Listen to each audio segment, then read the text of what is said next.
Idudulog muli ng grupo ng mga tsyupel sa LTFRB ang hirit nilang pisong taas pasahe sa gitna ng nakaambang taas presyo na naman sa petrolyo sa unang Martes ng Marso. Nakatutok si Bernadette Reyes. Mahigit 12 oras nakikipagsapalaran sa kalsada ang jeepney driver na si Edgar.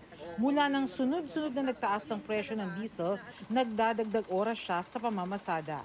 Kailangan magsipag sa pagbiyahe at saka sumagad sa pagbiyahe kahit umabot pa ng alas 7, ganyan, gabi para kumita naman. Sa susunod na linggo, mas hahabaan daw ni Edgar ang biyahe para mabawi ang inaasahang dagdag singil sa petrolyo. Sa taya ng Department of Energy o DOE, 50 centavos ang posibleng dagdag presyo sa diesel, mahigit piso sa gasolina at halos piso sa kerosene. Sa tala ng Department of Energy ngayong taon, 7 beses nang tumataas ang presyo ng gasolina. 8 beses naman nang tumataas ang presyo ng kerosene at diesel. Sa diesel nga, mahigit 8 pesos kada litro na ang nagiging taas presyo. Nakipagpulong na ang mga transport groups sa LTFRB para muling ihirit ang 1 peso provisional fare increase.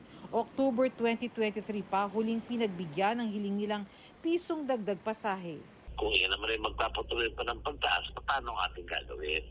So maganda naman sagot ng ating chairman. Siguro ikapag-usapan natin by next week at ika-public consultation natin yan.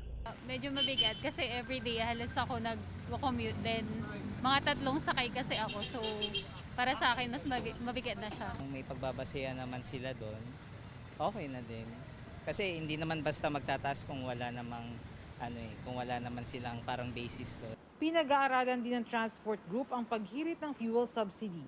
Kailangan din namin kasi mag-a-adjust. Hindi ba nagbabago yung yung takbo ng pasahero eh. Opo. Ganun din. Kailangan mag-adjust din. Sinusubukan ng GMA Integrated News na makuha ang panig ng DOE at LTFRB ukol dito. Nauna nang sinabi ng LTFRB na magkakasa sila ng mga hearing at public consultation sa petisyong taas pasahe.